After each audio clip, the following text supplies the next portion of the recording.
자, 그러면 북선탐 김정일 신화 시리즈 시작해 보겠습니다.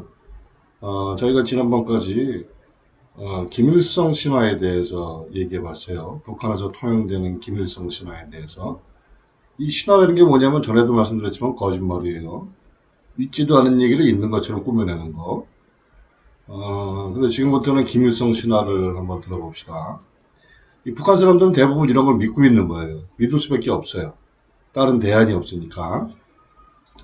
지금 저희가 읽고 있는 책은 B.R. 마이어스가 지은 왜 북한은 고국의 나라인가 하는 책이고요. 제가 전에도 말씀드렸죠. 같은 김정일 신화는 굉장히 거짓말이 많아요. 그래서 이 책에는 네 가지 신화가 정리가 되어 있어요. 김일성 신화, 이거 저희가 마쳤습니다. 이제 지금 김정일 신화하고요. 그 다음에는 이제 미국에 대해서 북한이 승리했다 하는 그 날조 신화가 있고, 또 남한에 대한 날조 신화가 있는데, 요거 마저 다 하겠습니다. 제가 이거를 하는 건요, 이 책의 내용 중에서 제일 중요하다고 저는 생각이 됐어요. 왜냐면은, 이 북한 사람들이 도대체 어떻게 세상을 보는지, 그거를 모르고서는 저희가 북한 사람들을 이해할 수가 없어요. 그래서 이거를 한번 들어봐야, 북한 사람들이 이렇게 교육을 받았기 때문에 이렇게 생각을 하는구나 하는 거를 제대로 알 수 있거든요. 북한 사람들이 늘상 들어온 김정일의 신화된 그 전기가 있어요. 인생 스토리.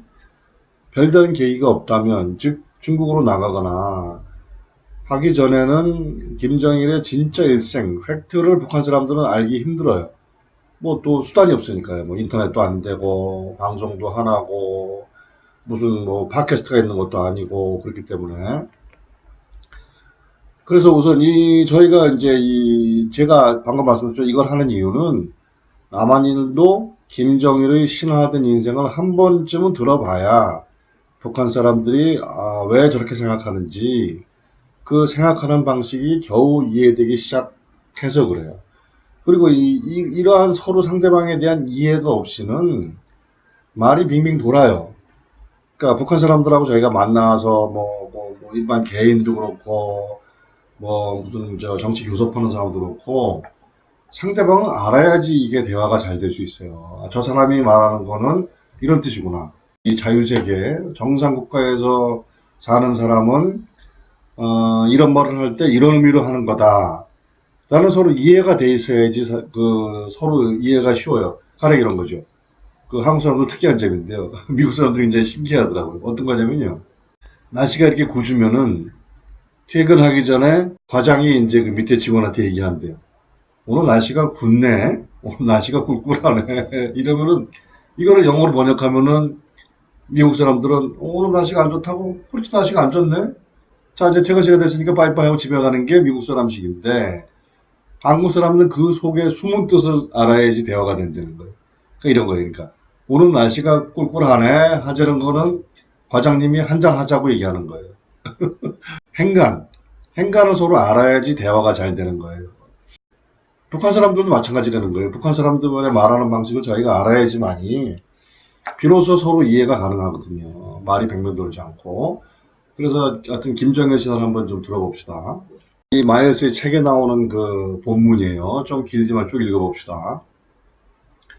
1942년 2월 16일 김일성의 백두산 항일 진지에 있는 눈 덮인 통나무집, 이게 바로 백두산 밀양이에요. 백두산 굉장히 깊은 산 속에 있다는 김일성의 그 비밀 사령부, 항일 전쟁을 했다는 그 통나무집에서 김정숙은 김정일을 출산했다. 기쁨을 참지 못한 항일군들은 수백 개의 나무줄기에 그의 이름을 조각함으로써 이 엄청난 사건을 기념했다. 좀 되게 웃기는 게요. 아기가 태어났을 뿐인데 뭐가 그렇게 엄청난 사건이죠. 아이가 태어났을 뿐인데. 심지어 예수님이 태어났을 때도 사람들은 몰랐잖아요. 뭐 엄청난 사건이죠. 어떻게 알아요. 그걸 참지 못해서 그 밀림에 숨어있는 사람들이 나무에 글씨를 새겨요. 일본군 그거 보고 찾아오라고요. 이게 도대체 말도 안 되는 내용들이에요. 이게 뭐 다 신화니까요. 신화, 거짓말, 만들어낸 얘기. 그래서 김정일 소녀는 춥고 배고플 때가 많았지만 결코 칭얼대지 않았고 그 나이에도 부모님을 걱정시켜드리지 않으려 했다. 이게 바로 이제 말하자면은 김정일 신화화가 된 거는 김일성이 이제 북한에서 뭐 위대한 수령이 된다니까 사실은 왕자잖아요. 왕자님은 이런 거 안 해요. 춥고 배고플 때 없어요. 어? 근데 이제 이렇게 김정일은 김정일의 개인 숭배를 하기 위해서 이런 식으로 조작을 하는 거죠. 백두산 그 밀양에서 태어났기 때문에 어렸을 때 춥고 배고플 때가 많았다. 당신들 북한 국민들하고 다르지 않다. 이렇게 이제 그 말을 만들어내는 거죠. 그렇게 힘들고 배고프고 추웠는데 그래도 칭얼대지 않았다. 또 뭐 부모님 걱정시켜드리지 않도록 노력했다. 대단히 효자였다는 거죠. 이런 식으로 각색을 하는 거예요. 자, 넘어갑니다. 그리고 이게 정일봉이에요. 백두산에 있다는 정일봉. 이 정일봉 바로 아래에 이 백두산 미령이 있어요. 김일성 유격대가 숨어서 일본군을 무찔렀다는, 김일성, 부인 김정숙, 그리고 어린 김정일. 표정들이 대단하죠. 거의 신적인 경지니까. 인간은 감히 흉내내기 힘들 정도의, 그런 표정들을 항상 하고 있어요. 북한의 선전하에 보면은. 특히 김씨 일가는. 그리고 엄청나게 깊은 산속. 그 누구도 들어가 보지 못했고, 그 당시 이거를 목격한 사람 아무도 없어요. 그 당시에. 목격자가 없어요. 또, 여기서 출발해서 일본군하고 싸웠다는데 목격자 없어요. 여기 들어가기 굉장히 힘들대요, 지금도. 굉장히 깊은 산중이래요. 아주 좋죠, 사실 김일성은 일제 말기에, 일본 식민지 말기에 소련으로 도망갔으면서도, 근데 도망갔다는 얘기를 할 수는 없잖아요. 조선반도를 지켰다 그래야 되니까, 아무도 못 보는 여기 있었다고 거짓말 하는 거죠. 나중에 집을 짓고. 자, 넘어갑니다. 그래서 이게 이제 백두산 미령의 사진인데요. 굉장히 아름답죠. 그래서 굉장히 누구는 링컨식, 미국 링컨식, 링컨 시대의 오두막집 같이 예쁘게 전놨다 그래요. 예쁘게 전화해줘. 이거 선전해야 되니까 사람들 찾아오고. 나중에 이 선전 작업을 했기 때문에 예쁘게 지어놓은 거죠. 일제시대에 산속에 숨어서 이걸 어떻게 짓겠어요? 이렇게 예쁜 집을 마련되는 거죠. 이게 이제 백두산 미령에 있다는 선전화들이에요. 여기 보면 이제 김일성이 이런 복장을 하고 전투를 지휘했다는 거예요. 거의 귀족이에요, 귀족. 러시아 귀족. 유역대가 이렇게 옷을 잘 입고, 이렇게 귀족풍에 이렇게 깨끗한 옷을 입고 싸우나요? 뭔들 못하겠어요, 여기 이제 전선 그림을 보고 있네요. 어디 가서 싸울까 하고. 그리고 이거는 이제 김정숙이 나무에다가 새긴다는 거예요. 김정일이 태어난 게 너무 기뻐가지고. 이 유격대들도 이거를 새겼고, 이것도 아까 되게 좀 말이 안 되는 거예요. 이 숨어 있는 사람들이 나무에 이런 걸 왜 새겨요? 이거 보고 일본군이 쫓아오려는 겁니까? 뭡니까? 이것도 그리고 쭉 발견이 안 됐다가 설사 그 당시 새긴 게 진실이라 하더라도 나중에 1987년, 88년 돼서야 대대적으로 한꺼번에 발견이 돼요. 하여튼 대단하죠. 말 만들고 그러는 데는 나 천재적인 사람들이니까. 자, 그리고 이건 지난번에 몇 번 말씀드렸는데요.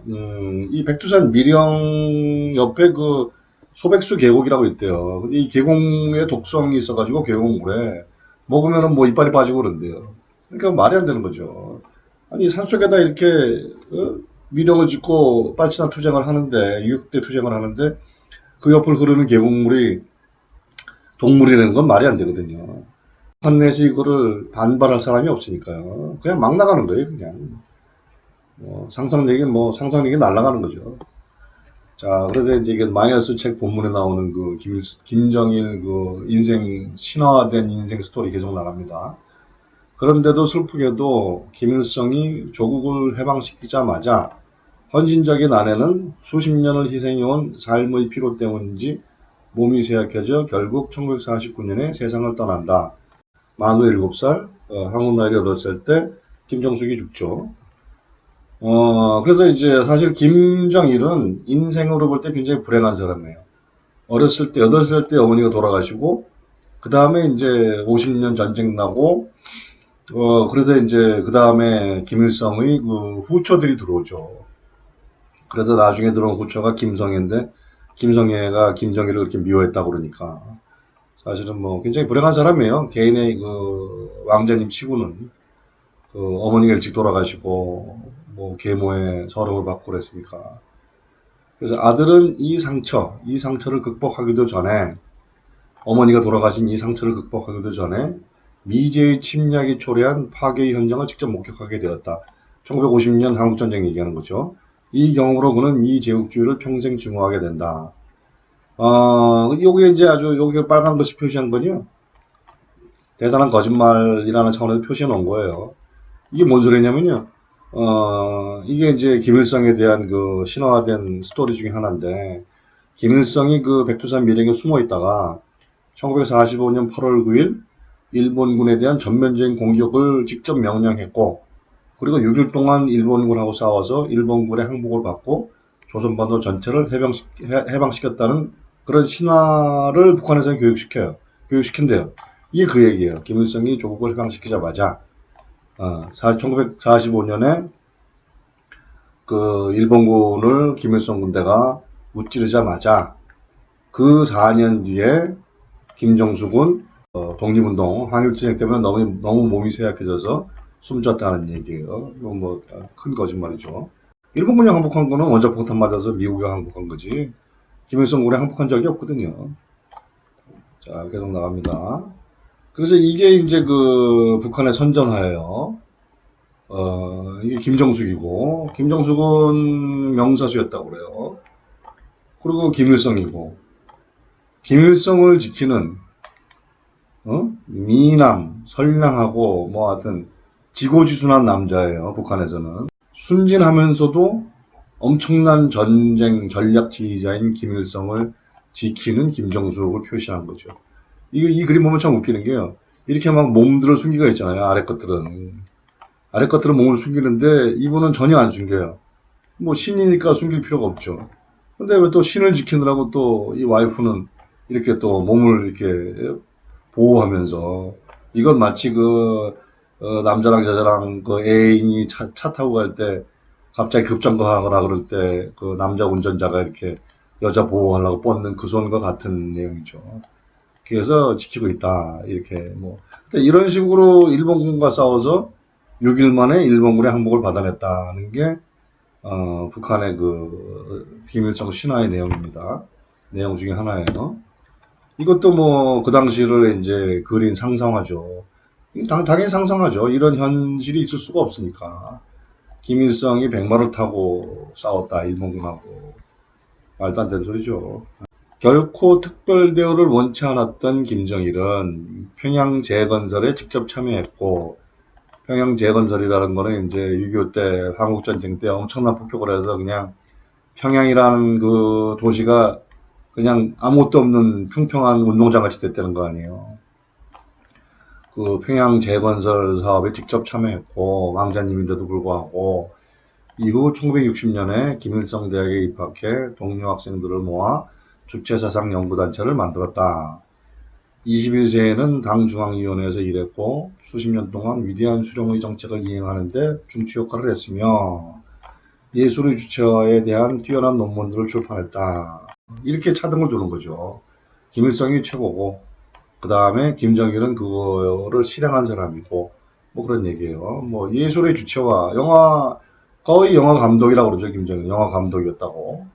그리고 영화 감독으로도 상당히 재능이 있었다고 그래요. 사실은 그 김정일 같은 사람은 영화 감독을 했으면 참 좋았을 텐데, 그리고 뭐 김정일은 영화를 잘 만들어서 그 아버지 세대의 그 빨치산 유격대 동료들의 동감을 샀대요. 그 사람들이 볼 때, 그 감동을 받았다니까요. 김정일의 영화를 보고. 그 와중에도 그는 끊임없이 전국, 농장과 공장, 군 기지들을 방문했고, 인민들에게 어머니와 같은 사랑을 베풀었으며, 이에 대한 보답으로 그들의 사랑을 얻었다. 요게 제가 빨간 표시해 놓은 거는요, 어머니와 같은 사랑. 이라는 굉장히 중요한 포인트 같아서 이렇게 표시해 놨어요.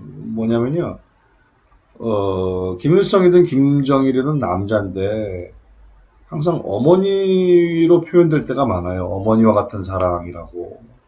그러니까 이게 뭐냐면은 아버지의 사랑하고 어머니의 사랑은 달라요. 그러니까 자식 입장에 대해서는 더욱 중요한 게 어머니의 사랑이에요. 어머니는 그 자식의 생명줄을 잡고 있거든요. 젖을 주고 줘서 살리고 또 여자의 제일 큰 그 임무, 가정 내의 임무는 먹이는 거예요. 그래서 옛날 방식으로 사는 사람들 있잖아요. 수렵하는 사람들. 그거 보면은 먹는 걸 책임지는 사람은 엄마예요, 항상. 아버지는 사냥을 하는데 사냥이라는 건 소득이 일정치가 않아요. 그러니까 아버지가 사냥을 나가서 일주일에 한 마리 잡아오잖아요. 뭐 옛날로 치면 뭐 맘못을 잡아온다든지 뭐 아니면 사슴을 잡아온다든지 그러면 그게 일주일만이든 열흘만이든 한 달만이든 그날은 잔치를 하는 날이에요. 아버지 덕에. 예? 아버지의 사냥 솜씨 덕에. 하지만 그러면은 매일매일의 밥은 누가 먹이느냐? 엄마가 먹이는 거예요. 뭐 풀 뜯어다가 바나나 따다가 나무 뿌리 캐다가 그래서 그 생명을 유지시키는 건 엄마거든요. 그래서 아버지의 사랑이라는 표현을 안 하는 거예요. 북한에서는 선전선동을 할 때. 항상 어머니와 같은 사랑을 해요. 왜냐? 어머니가 김씨들이죠. 김씨 왕가. 그리고 인민들은 북한 국민들이에요. 어머니와 자식은 거의 항상 일심동체예요. 그리고 어머니와 자식이 싸워도 아버지와 아들이 싸우는 것 같은 그런 양상은 발생하지가 않아요. 아버지와 아들이 싸울 때는 그냥 남남으로 싸우고 살벌하거든요. 근데 어머니하고 아들의 관계, 어머니와 딸의 관계는 그렇지가 않거든요. 그러니까 그런 식으로 그 북한 선전선동 당국은 만들고 싶어 했고 또 만들어낸 거예요. 그래서 항상 이런 식으로 선전을 해요. 그러니까 김일성이나 김정일을 표현할 때 어버이 같다고 표현해요. 어버이 같은 사랑이라고. 아버지 같은 사랑이라고 한 거예요. 그거는 그 트러블의 요소가 있거든요. 아버지와 자식 사이에는. 그래서 어버이라는 중성적인 언어를 쓰든지 아니면 여기서처럼 아예 어머니와 같은 어머니를 표현을 하죠. 이것도 아주 머리 좋은 거예요. 굉장히 철학적인 바탕이 있는 선동술입니다. 요거는 18세 때, 김정일이 18세 때 초상이라는데, 마이너스는 이렇게 설명을 달아놨어요. 검소하고 엄격하며 주체사상의 정신으로 가득한 18세 청년으로 그랬다는 거예요. 그런 취지 갖고 그린 게 느껴진다는 거예요. 복장도 소박하고, 이게 무슨 왕자님이 아니고, 뭔가 이렇게 고민하고, 아버지의 주체사상을 어떻게 하면 실현할 수 있을까. 그리고 검소하고, 엄격하고, 아버지의 책을 읽고, 그죠?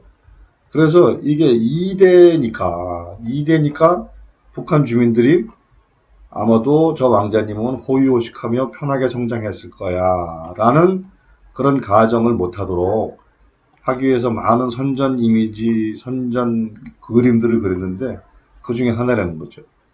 좀 느껴지나요? 좀 이렇게 검소하고 그런 청년 김정일이 느껴지나요? 이게 이제 김일성 대학에 들어가서 이제 아버지의 그 주체사상을 가르쳤다는 거예요. 이렇게 전부 다 감동하고 있고 이렇게 감동하는 그 김일성 대학 동료들한테 이렇게 아버지의 주체사상을 가르쳤다. 그러는데 그런데 이제 누구죠? 이 책의 저자인 마이언스는 이 설명을 이렇게 써놨어요. 이게 잘 안 보이실 텐데 김정일은 종종 1950년대의 학창 시절 동안 학우들에게 아버지의 주체사상을 가르치면서 보낸 것으로 그려진다. 그러나 이 사이비 이론이라는 게 주체사상 얘기하는 거예요. 1960년대 중반의 문화혁명 전까지는 언급조차 되지 않았고, 1960년대 중반 이후에 북한에서는 굉장히 그 중국의 문화혁명 같은 그런 숙청, 공산주의 사상으로 사람을 잡는 그런 그 소동이 일어나요. 60년대 중반 이후에. 그 전에는 그 주체사상이 나오지도 않았다는 거예요. 그리고 주체사상에 관한 책이 처음으로 나온 건 72년이라는 소리예요. 근데 그렇게 치면은, 이 김정일이 김일성 대학 다닐 때는 이 주체사상 책 자체가 없었다는 거예요. 근데 뭔 상관이 있어요? 상관없어요. 백투더 퓨처 하는 게 자유자재거든요. 이런 역사적인 팩트 중요하지 않아요. 이 주체사상의 첫 책은 1972년에 나왔다. 중요하지 않아요. 그냥 그리면 되는 거예요. 그리고 뭐 반론을 제시하는 사람이 있을 수가 없으니까. 반론 제시하면 그냥 보내버리면 되니까. 굉장히 좋죠.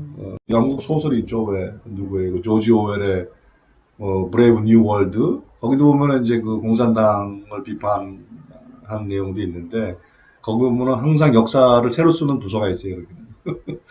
역사는 항상 바뀌어야 되는 거예요. 그래서 새로운 팩트가 나오면은 옛날 문서를 전부 찾아서 다 고쳐버려요. 사실 그런 거랑 같은 내용이죠. 항상 역사를 새롭게 쓰고 옛날 기록을 다 지워버리고 그걸 자유자재로 하는 그런 나라죠. 멋지게 앉아있는 김일성하고 이렇게 좀 다소곳이 앉아있는 김정일하고를 그린 건데, 이게 바로 이 김정일에 대한 선전선동의 아주 중요한 내용을 전해주고 있어요. 그래서 김일성은 북한에서는 건국 영웅으로 통하겠죠, 당연히. 그 영웅이기 때문에 이렇게 영웅다운 자세를 취하고 있어요. 여유가 있고, 담배 피고, 항상 웃는 표정이고, 민족의 태양 같은 사람이에요. 태양은 항상 명랑하잖아요. 밝고 명랑하고. 근데 김정일은 왕자예요, 왕자. 이 양반은 일본군하고 싸워서 이겼고, 또 6.25 전쟁 때는 미국이 북침을 했는데 그것도 물리쳐서 이겼고 하는 그런 신화로 치장된 사람이에요. 근데 이 사람은 그런 거 아무것도 없어요. 그냥 왕자로 태어났을 뿐이에요, 그냥. 그래서 자칫 어떻게 되냐면은 한국에서 그 재벌 2세, 3세, 4세 욕먹듯이 그런 욕먹는 대상이 될 수가 있어요. 그래서 그거를 피하기 위해서 어떻게 북한에서는 선전선동을 했느냐, 작전을. 자, 항상 옷을 이렇게 대비시키는 거예요, 옷을. 양복과 작업복. 표정도 항상 만면의 미소, 여유있고, 항상 뭔가 뒤로 빠지려고 그러고, 아버지보단 스스로 작다고 처신하려고 그러고, 하는 식으로 이렇게 표현하는 거예요. 그렇게 성격 규정을 짓는 거예요. 근데 이 옷에 대한 얘기 나중에 할 기회가 있을 텐데요. 이 옷이 보면은 이 옷을 김정일이 고안하고 디자인한 거래요. 그래서 이 옷의 형태는 작업복이고 굉장히 저렴해 보이잖아요. 근데 그 후지모토 겐지라는 사람이 있어요. 김정일의 숨겨놓은 일본인 요리사. 김정일은 굉장히 뭐라 그럴까, 그 미식가였기 때문에 일본인 요리사를 그 몰래 고용하고 썼어요. 그 사람 책에 나오는데 굉장히 고급 그 캐시미어 원단이고, 이 옷 자체는 굉장히 고가래요. 원단은. 모양만 이렇게 작업복식으로 만들었지. 그리고 색깔도 보세요. 거의 화이트잖아요. 태양. 민족의 태양. 작업복. 항상 일하는 사람. 겸손한 사람. 이런 식으로 성격 규정을 해놓은 거죠. 이게 평생 가요, 이게. 김정일한테 이 성격 규정이 평생을 가죠.